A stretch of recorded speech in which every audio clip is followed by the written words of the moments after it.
Good evening. Good evening. You are welcome today on our Riverside Talk Show. We've got something very juicy today, something very light, something, you know what? Let me not keep you in suspense because, first off, we've got a visiting host today. Teboho, welcome to our talk show. No, thank you so much for having me today. I'm looking forward to our conversation. Yes, it will be fantastic as we are live on Riverside. We're live on TikTok. We're live on Twitter. We're live on Telegram. You know what? Stay tuned. But Deboho, take us through. What will we be doing today?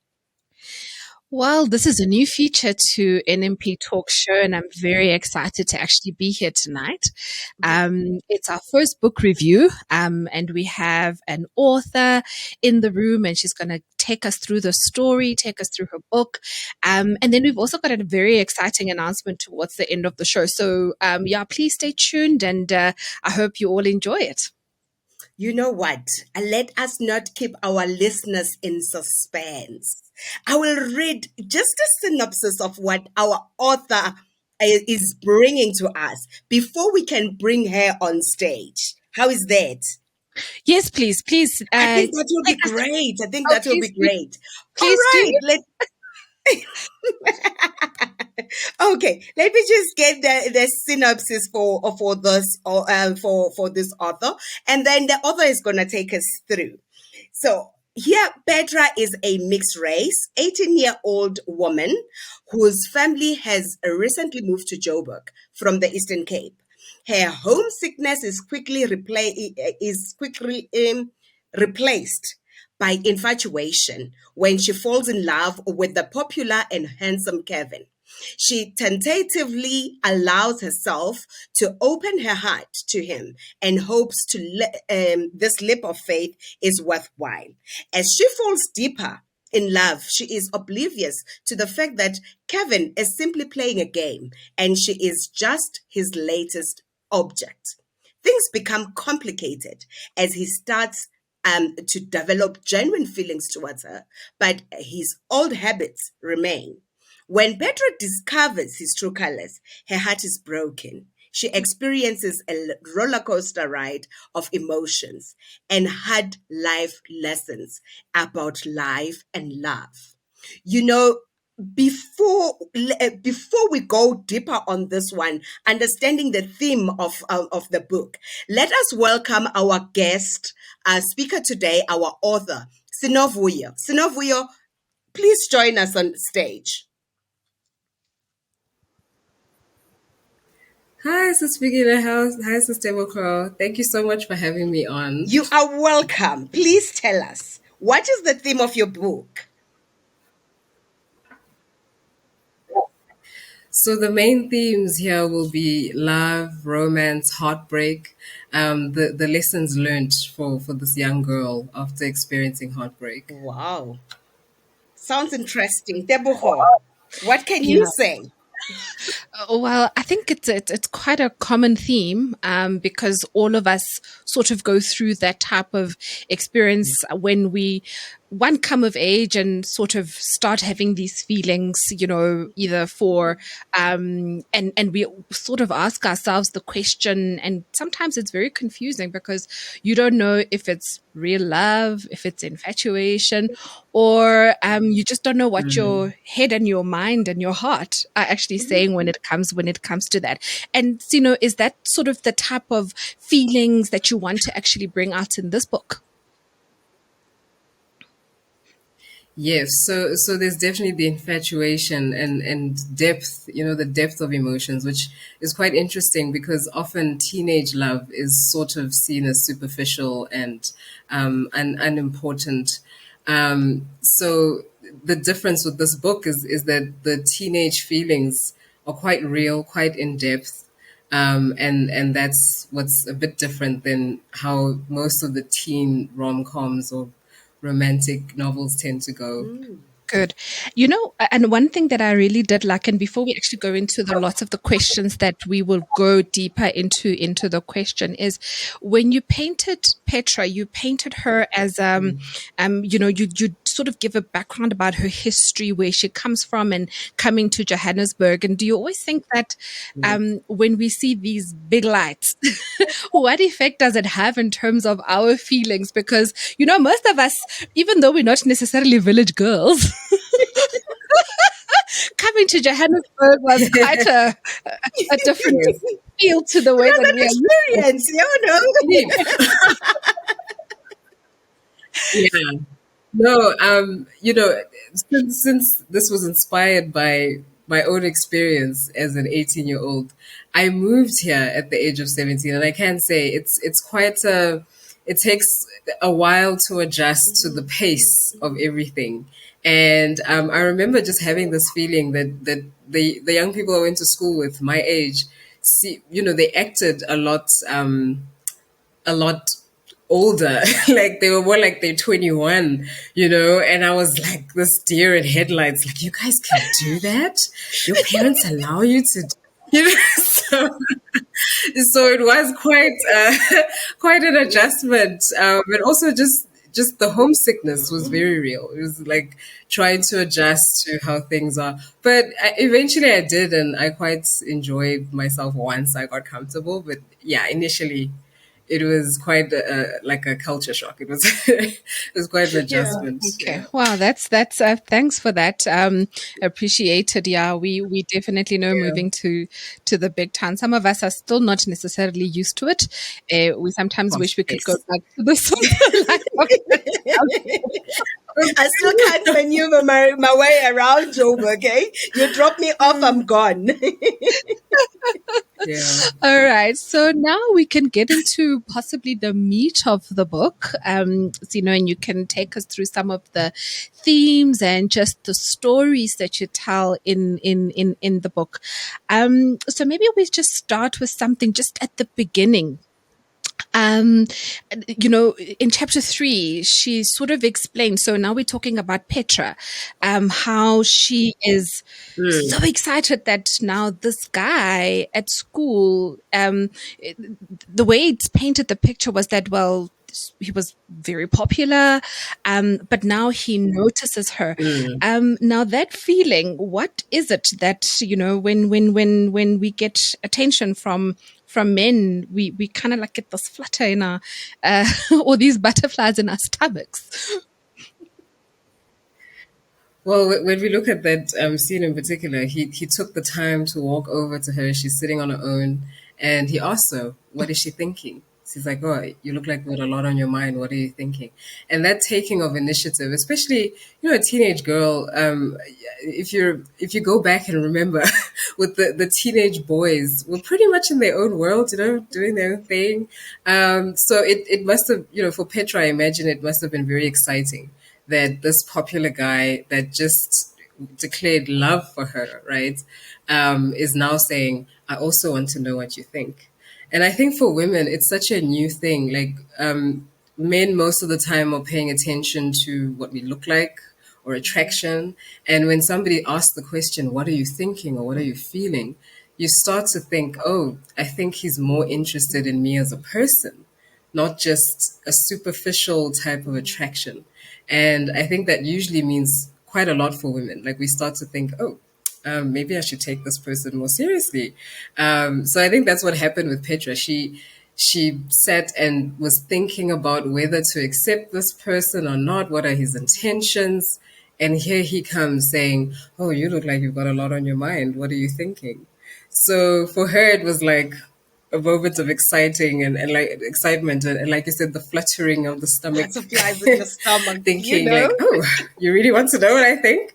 So it made her feel special. It makes us feel special when somebody is a good listener and he wants to know what your mind is like and not just the superficial type of Yeah, attraction. that's so true. And I think because she's painted as this wallflower who possibly only has this very close circle of friends, to be picked out, Mm, as it were, out of this crowd of Proceed. Yes, Yes. certainly, Yeah. and I think that as much as yes, you might be an introvert or whatever, when somebody pays Mm, attention to you and they almost make you feel like you are the only person in this whole world or mm, in this whole sea, then you're kind of like, yes, please. I like that. I really like that. But through the book, yeah. there are bits and pieces of almost like red flags. And the one that kind of like started to hit Mm, me when I was reading the book, was this on page 76. And I think that was the conversation that she was having with her older sister. Um, that others are seeing, but Petra was very mm, oblivious to it. What could have brought about that? Why would she, not even want to listen to mm. what others were saying? Well, when that infatuation hits, right? The person you're infatuated with, they suddenly don't have any flaws. Everything they do is cute. The flaw is cute, so you gloss over some of the minor signs. You may think, oh, maybe he was having a bad day. Oh, he didn't mean that, because you're in love. And so we gloss over it. And when friends or family or somebody tries to sort of open your eyes, you're just like, oh, they don't know him like I do, right? And so it's also our human tendency of wishful thinking. We don't want to accept reality as it is, especially when you're in love or infatuated with someone. You want to see them the way that, with the rose tinted lenses, we want to see them the way that we perceive them and the way that they may be presenting themselves when they're prepared, to present themselves. But when they slip up and show the red flags here and there, we make excuses. We tell ourselves, no, he didn't mean that. He's joking. Or they say they're joking. And then you think, oh, no, I'm making too big a deal of it. He loves me. I love him. Everything's going to be Yeah. fine. Like, so we create this beautiful, like, angel of a person when you're infatuated. And I think that was the sad part for Pedro, where even when people were trying to kind of in a subtle way say, just be careful, just keep your eyes open, she thought, I hear you, but there's a fear that she has. She doesn't like it. Makes her uncomfortable when people bring this up. And the reason is because somewhere in your subconscious that I should be worried about this. But again, the infatuation Yeah. tells us, no, I know this person. He's an angel. Yeah. Yeah, and it's quite interesting. Like she just did not see the commonality of the themes, whether it was Mm, her mom, or her friends, her best yeah. friend at school, or some other, Yeah. people in the circle, in their friendship circle that said that. Mm, Now I know that we didn't necessarily speak about this, but maybe before I go into the other questions that I had regarding the book, the mom. Petra's mom, she's yes. quite a strong personality.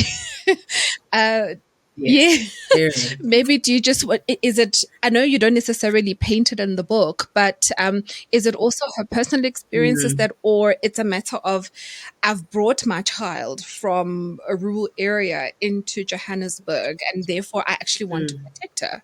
mm. Yes, as parents, we do have we've learned in life certain lessons, and the mother already knows these lessons that Petra hasn't yet learned. So she's looking at her and saying, I know what's happening. I know what's going to happen to you. I can see through this boy's, intentions, but you can't. And it doesn't matter how much she lights those red flags, that infatuation, that I'm in love, Petra has decided she knows. And also, yes, bringing Petra's a relatively goody two shoes girl, doesn't stress her parents much. And the mom is thinking, you're taking my beautiful girl, and I know what you want to do to her. So she's being protective. She's being a mama bear. She's being the typical mother who just wants to protect her child. And that's where that strong personality is coming from. Comes out of you when you try to protect your children, especially protecting your child from Yeah. themselves. Yeah. So that's the role that the mom, she's there trying to be her voice of reason, and protect her. But, young girl in love thinks she knows what she's talking about. Hmm. Yeah.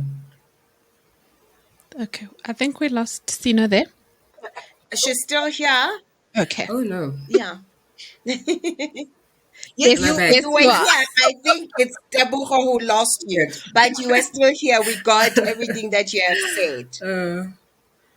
How much did you We catch? heard why the mom has got strong personality traits when it comes to Petra. It's because she's trying to protect Petra from herself.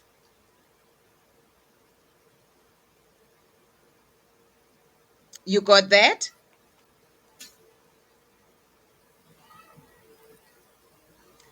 Okay, it looks like we've got technical issues. Let me just confirm with my co-host. Deborah, are you still live? Can you still hear me?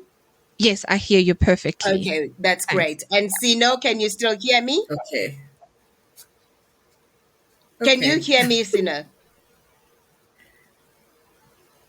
Okay, please speak to Sino, Deborah. Yeah, I think maybe there could be a little bit of a lag in terms of feedback. Oh, a Yes, there is delay. definitely a delay. Okay. But yes, we definitely got that.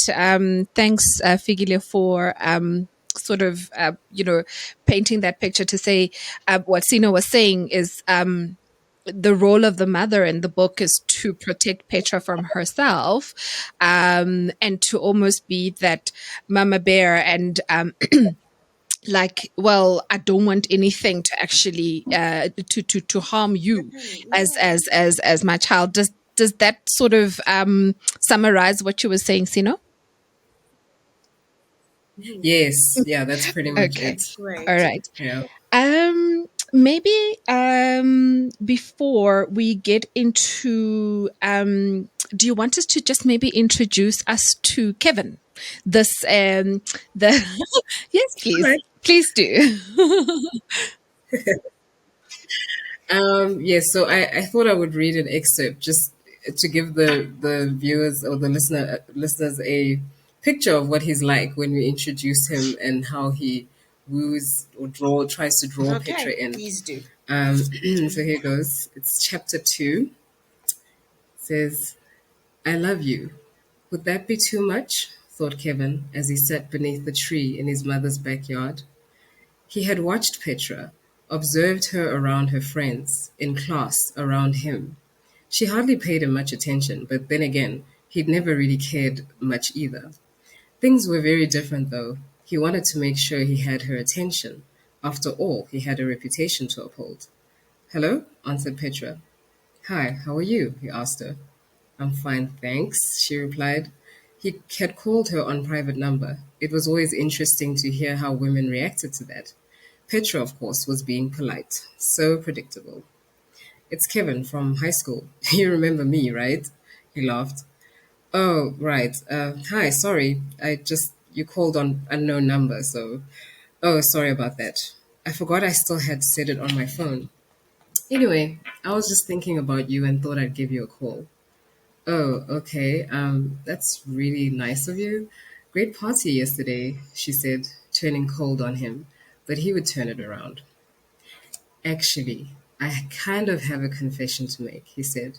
His voice had changed. She had to believe the sincerity in it. Okay, then spit it out. Well, I've been trying to think of ways to say it for like the past 5 months now, but I just didn't know how you'd take it. He paused, gave her some time to get curious. Okay, then just say it. Is it that bad? She asked, laughing at him. No, well, I hope not. It has to do with how I feel about you. Oh, well, how do you feel about me? Do I have to spell it out to you? I think so, yeah. Love, he said. He heard a light giggle on the other end, and that was that. He knew he had her. The rest would fall into place. He wanted to make sure she knew how much detail he'd noticed about her: her style, the color of her eyes, hazel, the way she laughed. He mentioned something about how he was into long term relationships, he wasn't playing games. She hadn't said yes right then, but that was to be expected too. What did she say? Asked Charles, when Kevin had come back into the house. What I expected. She'll come around, he said, grabbing his PlayStation 2 controller. Are you sure? I mean, she's not exactly your type. Why her? There are finer chicks at school, you know. Exactly. Everybody else was easy, you know, the type that I knew would go for me. But I could get, but if I could get her, he said, KOing the enemy on his screen, that'd mean something. Wow. So this is Kevin's introduction. Wow. Kevin's introduction in the book. And he's really smooth. He thinks he's really something. And you can tell if you were to just listen to the conversation on its own, the dialogue between him and Petra, you would think this person is really sincere. You know, he said he loves her, right? He's been thinking about this for a few months, trying to approach her. And then you see how he responds to his friend, what his thought process is, and you can immediately see the irony, like the opposites that are happening here. So I thought that would be a great way to immediately introduce the audience, the reading audience, to the fact that he's two-faced. He's got this very charming outside, knows all the words to say, and tailors it to each girl so she feels special. But really, he doesn't Whatever he mean says. a word of what he's Wow. saying. Yeah. Such deception. You know? And right at the beginning of the book. And true, that sort of theme sort of carries out throughout the book, where, you know, he's got this good and dark side. But there are instances where he disappoints Petra in the book. Yes. Do you maybe, you know, but even then for her, she sort of goes like, no, really, it's maybe not, it's not what I'm seeing, what I'm Yeah. perceiving in terms of what, even though he has done that. Yes, it's that feeling of wanting to justify and maintain the wishful thinking. You know, this is gonna work. We're gonna stay together. And even when he disappoints her, especially someone like Kevin, who's very good with his words, he explains himself away so well. You know, she's upset and she thinks, okay, let me bring this up. Let me, you know, I need to voice how I'm feeling and how I'm disappointed. But he finds a way to help her understand what he was doing, and she accepts it. She thinks, oh, okay, yeah, maybe he really was having a hard time, or you know, and some of what he says is true. Other times it's a complete lie. So it's very hard to then differentiate what is truth and what is not truth. So she's in this place where she loves this person. She wants to believe Yeah. him, and he's a very good, you know, teller of tales. So so she buys it. She buys into it. Sounds like And keeps forgiving him. Yeah, he is. You know? Oh my goodness. Yeah, so now you've painted this picture of, you know, a guy who really is two-tongued, as it were, two-faced, not very, seems sincere and genuine, but really deep down he's not. But somewhere later in the book, you paint a sort Yeah. of another picture of him when he's at work and there's an incident. And it's quite interesting, sort of the two different reactions that he had, whether it was to the people that visited him at work and when he sort of had to go in front of his boss. Do you maybe just want to, yeah, take us through that?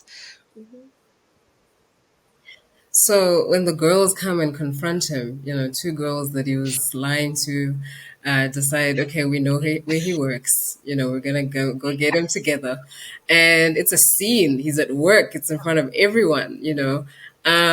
So he doesn't have a conscience. Like he doesn't.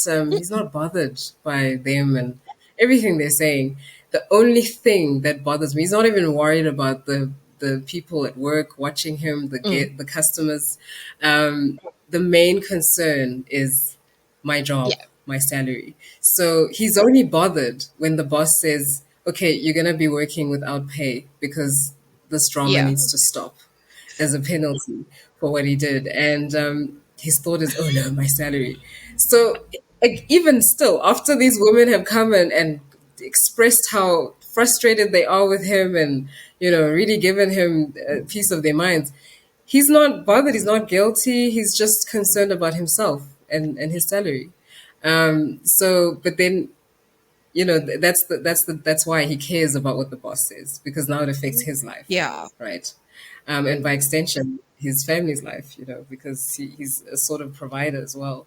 So it's interesting because I didn't really want to create a one-dimensional sort of antagonist or villain. I wanted him to be a little bit complex and have different sides to him. Because if he's just this guy that's doing bad things and there's no complexity to him as an individual, I felt the character would be a bit flat. And it's very interesting because that is what you go through in such a relationship on the other end. You see these different sides of this person and you're trying to kind of make it make sense in your mind and in your heart. So I thought it should be realistic as, a real person. We all have different sides to us. So I didn't think creating a character that's just one dimensional would be very interesting. Yeah. No, we certainly appreciate that. And I think for me, what was especially this particular scene, Sino, is that there's also a lot of ego. I mean, that you kind of like see through Yes. when you introduce him, sort of his reputation, how he sort of speaks to other people and how he speaks to his friends, but almost like very defensive unnecessarily. And Yes. somehow also in addition to that ego, he almost, anyway, that's how I felt that he's now becoming this little person when he's now in front of his boss to say, "Oh, please, I plead with you. I promise that it would not." But at the back of his mind, his ego is telling him, "Well, actually, it probably is going to come back." Yeah. But, and I found it quite interesting that in that particular scene, he's able to sort of be almost two different people at the same time. Yes. Does that make sense? In the Yeah. same moment. I see what exactly. Yes, you read it so well. Because in front of people, he has to maintain that reputation, right? Like he has to be the cool guy. So these women, no matter what they do in front of all these people, an ordinary person would be embarrassed, would already feel guilty and ashamed of their behavior, but not Kevin. He's like, well, if you're upset, that's your business, not my problem. The onlookers looking at him quizzically, like giving him side eye. He's like, nope, not my problem. So he's got to keep up that facade and not. And it may be that deep down some way he does feel a bit embarrassed and stuff, but he has to hide. He can't show that, right? And then now is when he's in front of the boss because he knows he needs his boss. The salary is important. His livelihood. This is how he also gets to hang out with his friends and be the cool guy. It's his salary. So now when he's in front of his boss, that's when, he has to shrink because he needs something from You him. know, as I'm listening to Kevin, I feel like Yeah. he's got like some narcissist traits. Is he a narcissist? Is it still No, live? I can hear you. I'm just asking you. You know, I'm listening at Kevin and what he does. He's got like some narcissist traits. You know, is he a narcissist or it's just that the only important person is him, not anybody else?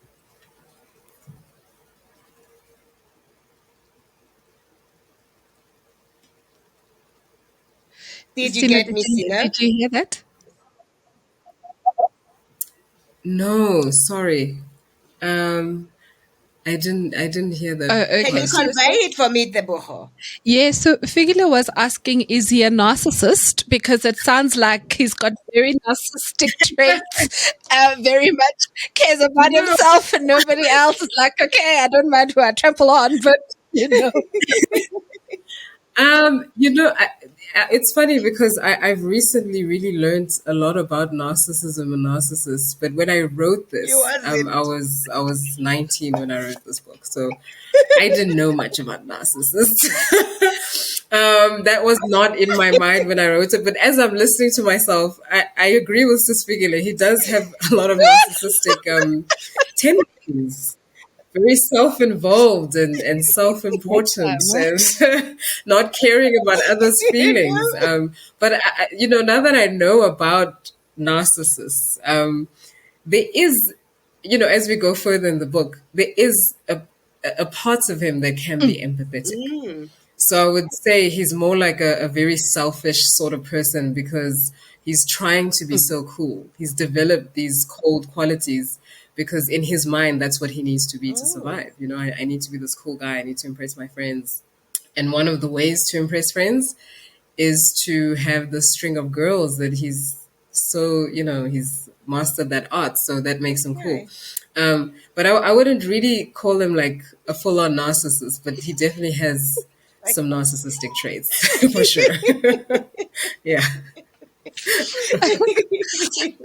Yeah, sure. He's and also I suppose also the environment that it's like people put him on this pedestal and he kind of like Yes. goes on with that. He has to keep going. The Yeah, no, like reputation. guys, no, I'm the Yeah. cool guy. I'm in, he comes in, everybody kind of like goes Right. like, yeah, Yeah. Kevin. yes. Kevin. He's gonna do the Um, things. Now the party has started. Kevin's here.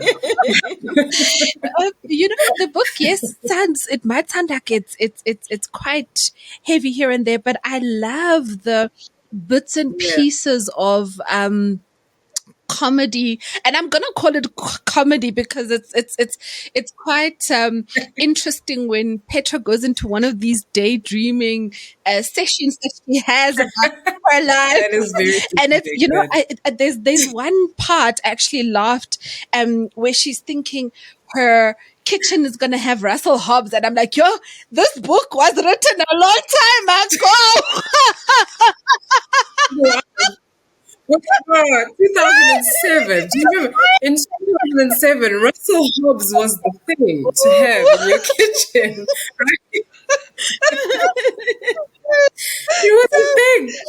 So in her mind, she's like, She's yes, saying, we'll have and a and Russell I Hobbs laughed, and I'm like, appliances. wow, guys, we have come a long way. Along, So along. I'm wondering what's gonna come after Smeg, because that seems to be the The in thing now. That's the thing now. Yeah. Smeg. Smeg you appliances know in your kitchen. yeah. The goal. And I think that's one of the other things that I appreciated about the books, in that there are these nice small pockets of just light humor and just, the things of, because we all kind of like go through that fantasizing, this is how we think our life is going to be Yes. type of situations. Uh-huh. Yeah, it's when you're a young girl, you haven't experienced those things and you imagine them to be so wonderful. So, just rainbows and butterflies. And I had a little laugh too when I read the book again because now as a married woman, I'm just like, well, that's sweet. That's sweet. Um, because it really accurately, I think, describes if you do talk to young women, the ideas they have of what married life will be like. It's innocent and sweet. And that's why Petra's mind is. She's like totally swept away. Uh, uh, and like now as a married woman, it's like it's nothing. No. Oh, okay. All right. Uh-huh. Maybe before we carry on with our questions, we do have a question. Where do I look?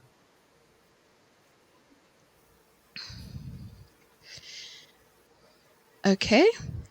The posted question. Hazel, actually, let's start from uh, who's this? It's Zodwa. Zodwa has got a message for you, Sino. She says, you look gorgeous today, which I agree with her, and so eloquent. I surely will read the book again. So that's a message for you from Zodwa. Okay, I might be slagging again. Tebogo, go to the chat and please read for her. Yes. So, Sino, this is a message from Yes. Zodwa.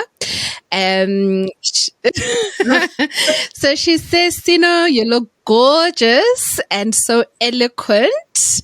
Uh, and we certainly agree that you look absolutely smashing. Thank you very much. And she says that she will surely read the book again. So that's a message from, Thank you yeah, so much. man.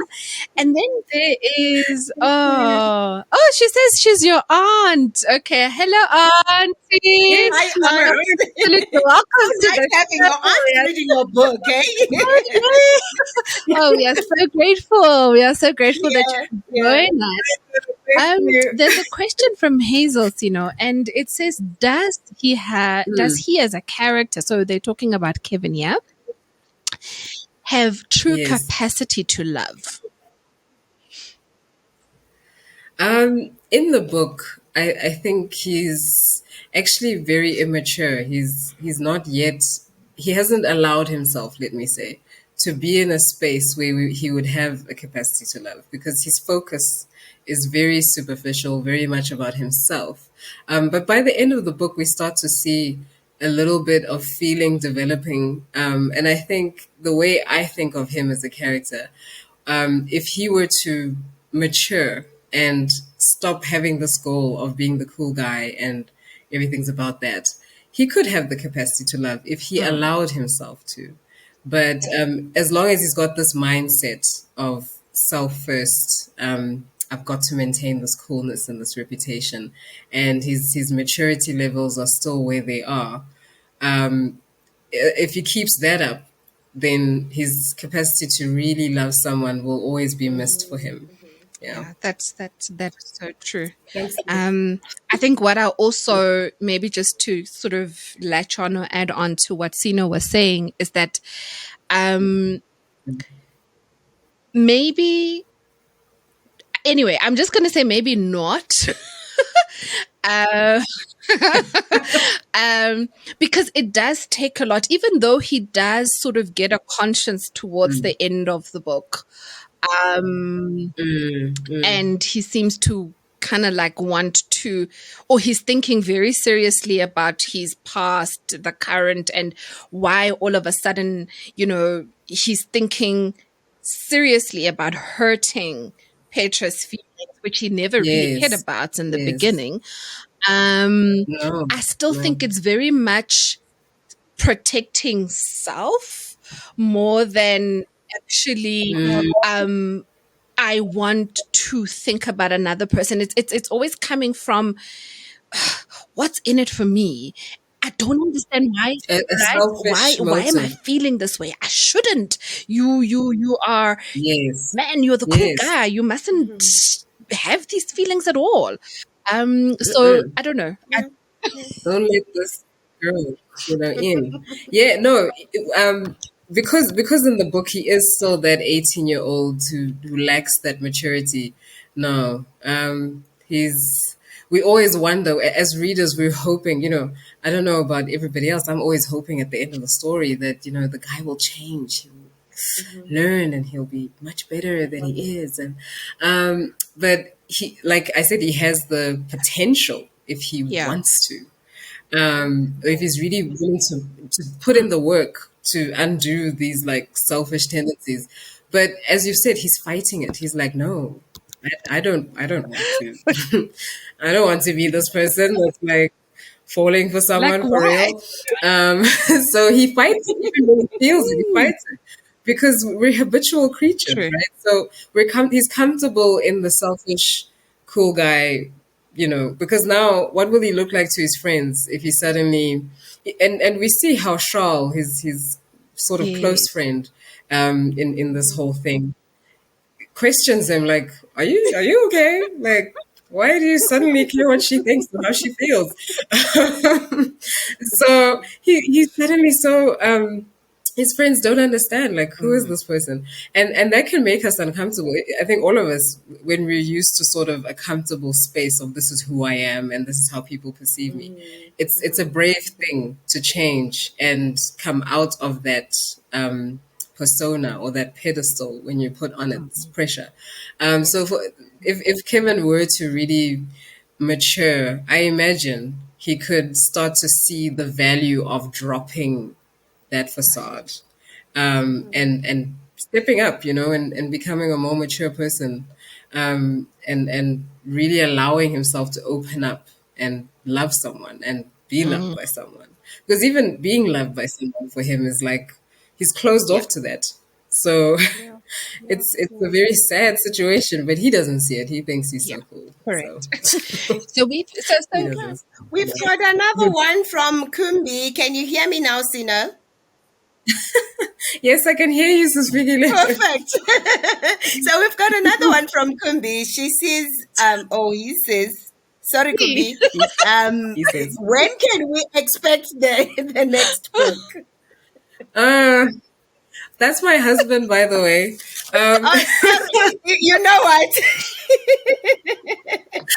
I'm just, yes, so Kumi. You can expect. I am working on it this year. No pressure. I am hoping to have it done by the end of this year. Okay. I've got a storyline together. It was a very different process. Writing Crooked Halo was a very cathartic experience. It came more from the heart and was a bit more spontaneous. But now, when you've now an adult and you have so many responsibilities, you need to really carve out time. So I've sat and I've done character sketches and I've done a story, planned out the story and how it's going to go.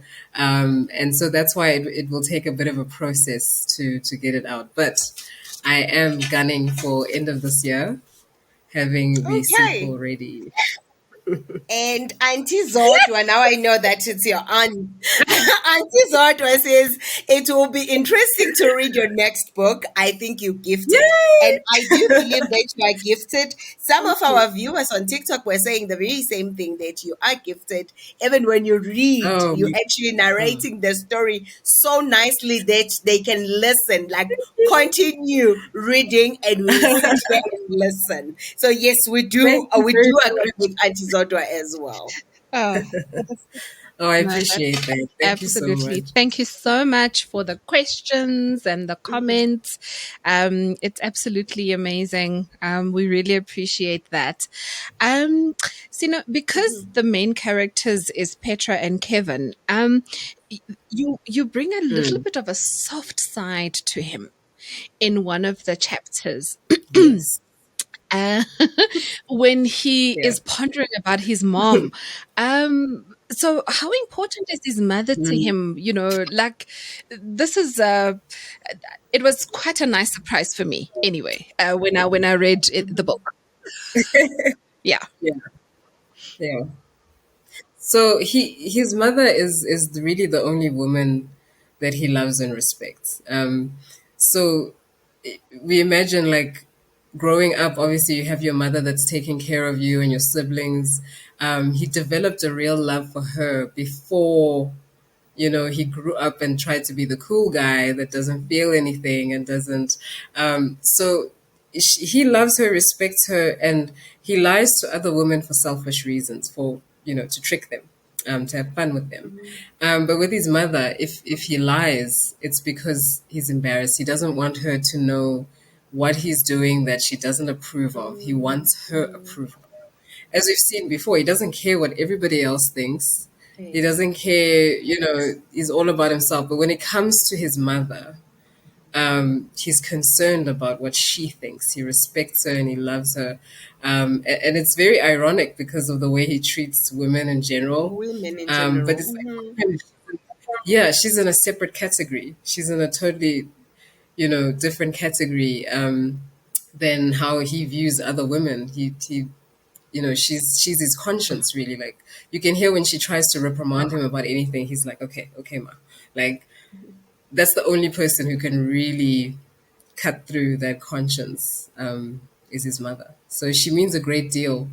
And it's like that's the responsibility he carries, which everyone else in class, and it's the secret that I think nobody else knows about him at school, is that he is providing for Mm, his family. He's helping to provide for himself mm, and his mom. So this is now like the part of yourself that you've got these friends. They're okay. They've got their parents doing well, and living that life, and you are not part of that. So that's also another reason to stay cool, isn't mm, it? Is no, they mm. mustn't know what's really going on, like who I really am. And so he has these burdens that the other teenage kids don't have. They don't have to do extra jobs to help provide for the family. And I think that that side of him does help the audience to sort of sympathize with him and realize there's a human Mm. side to him.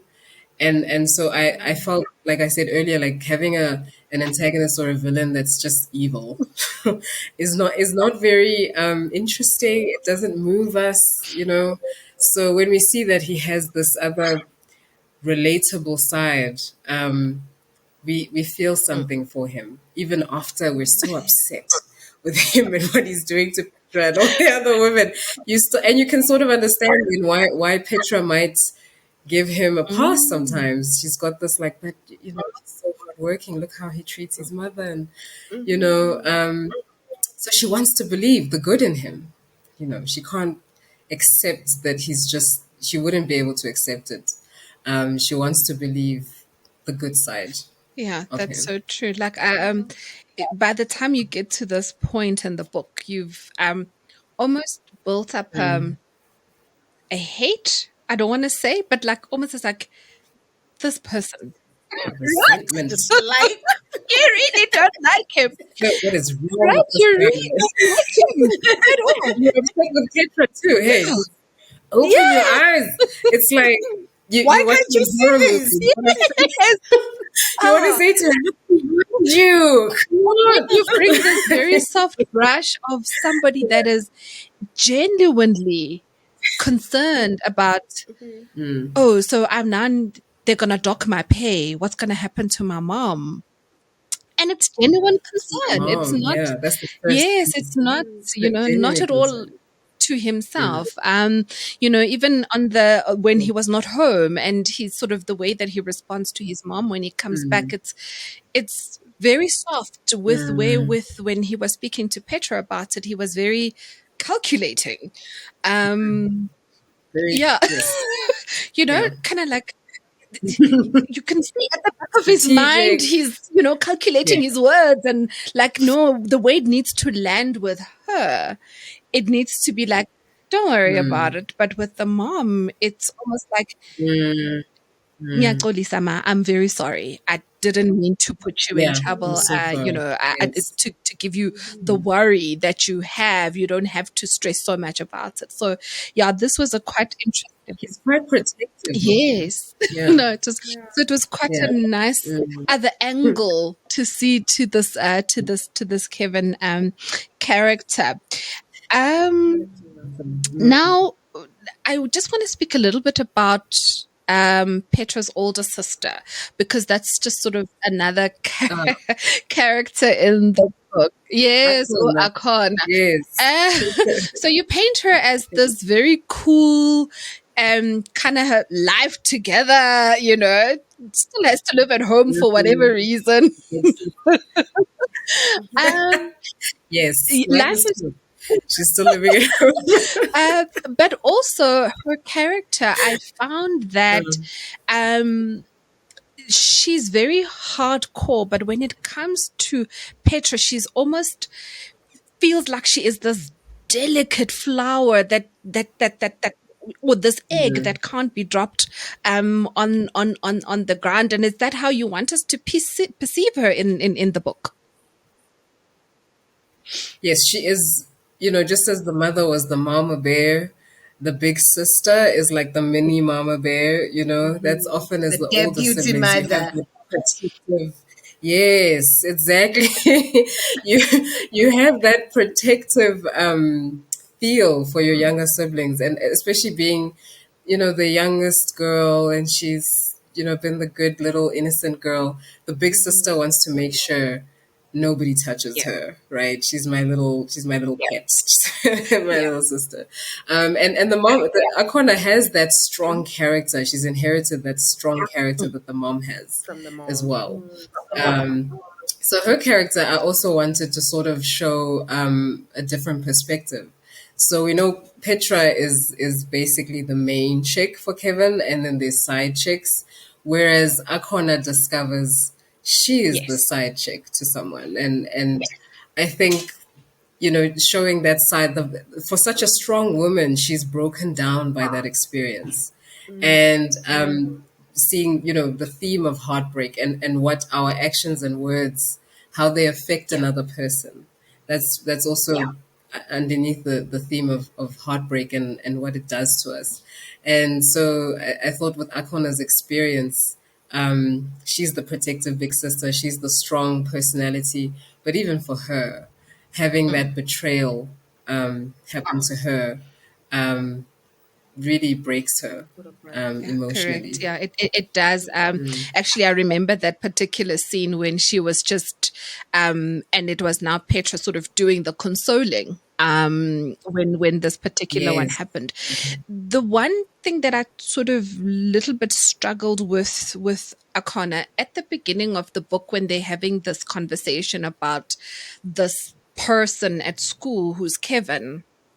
She Mm, very mm, little says, no, man, it's fine. Go have fun. Maybe, but later on in the book, she's actually very insistent and very adamant that in actual fact, he is mm. bad for you. Um, Yeah. just take us through that sort of split. I don't want to call it split personality, because I know it's the incorrect term, but sort of the laissez faire The trans- start of it. It's like, ah, go mm, see what you want, maybe you might have fun. And yeah. then later on in the book, Yeah. she's very strongly saying, I know that he is bad for you. Just get out while you can. Mm, yeah. So as Petra shares, she shares with Akona what it's like with Kevin, the relationship. At first, as the big sister, you're also happy for your little sister. Oh, you found love. That's cute. That's nice. See how that goes. And then down the line, she's older. She's a little bit, she knows personalities and has experience more than her little sister. And she starts to pick up some of the things like, I don't think this guy is actually right for you. And she's one of the people that tries to warn Petra, because she's now discovered through just what she's hearing, that, he may not be as genuine as you think she is. And also, we know she's experienced the betrayal. She's now picked up possibly some of the signs of a guy that's not being genuine. And at that point, she starts to really try to warn her sister to say, watch out. I mean, I thought this was a nice thing, but I don't know anymore. Oh man. No, Uh, Wow. not anymore. You know what? We can continue all night talking about this book, but hey, our show has to come to an end, unfortunately. Oh. Before we go, maybe any closing question or remarks that you want to pass the book on? Not from my side. I think the question about the Not from your sequel, you side. sort of said there's a book in the works, and then Yes. well, I think Sino, she wanted to share with us a wonderful competition. So again, this is quite a new thing for NMP Talk Show. So, Sino, do you maybe just Obviously. do you maybe just want to tell us a little bit about that, please? Okay. Yes. So I decided to give one lovely listener a free copy of Cricket Halo. But, there are things that must be done first. So I have an Instagram page called sino.wordschild on Instagram. So our listeners can get on there. And if you do have Instagram, find me, sino.wordchild. And on there, you can like the post about the competition, tag 3 friends in the comments that you think might be interested in the book, or things bookish in general. And then also like and subscribe to the NMP Talk Show. Yes, thank So you we're very looking. much. So the winner will be announced in a week's time, on the show. So keep your eyes Thank peeled. you. We appreciate that. And if you are joining us on Riverside FM, Sino.worldchild is on the comment section. You can just copy that. And our channel, our YouTube channel is the Get Informed 2. So you can like, subscribe, and post a comment on our website, on our YouTube channel, but on sino.worldchild, what do? You tag 3 of your friends to become the winner. You take 3 of your friends who you think will like the book, reading the book, and then you like and follow her page. Then we will announce the winner in our next week. That is it from our side, but you have to send us the snapshot. So after doing all that, you just take a screen grab and you share with us. Then we will announce the winner. Any closing remarks from you, Sino? Oh, I just want to say thank you so much for having me on the show. I feel like I've really had a chance to go in depth about my book. It's quite a pleasure, and I hope that everybody has enjoyed the conversation. I've enjoyed the questions, very deep questions, and I appreciate it. We appreciate you. You know, I've already read the book. It sounds like a page turner. So we are looking forward to purchasing the book. So just to clarify this for our for people who want to enter the competition. So you like Sino's page, that is sino.wordchild, on Instagram. You like, you comment, you share to 3 you tag 3 of your friends who might like the book, and then you screen grab that, you send it to our email address, that's nmptalkshowza@gmail.com, so that we can announce the winner on our next show. We thank you very much for joining us this evening. You don't have any Thank closing you. remarks, No. Tebogo? I know I took a lot, but today you took No, I don't have any closing remarks. It's been an absolute pleasure to be a guest host on NMP Talk Show. And, I loved the book. It was really absolutely amazing. And I cannot wait for your Yeah. second book that's going to come out at the end of the year. We're Oh, looking thank you forward so to much. it. As we are signing up on our NMP Talk Show, thank you for joining us Good this night. evening. Goodbye.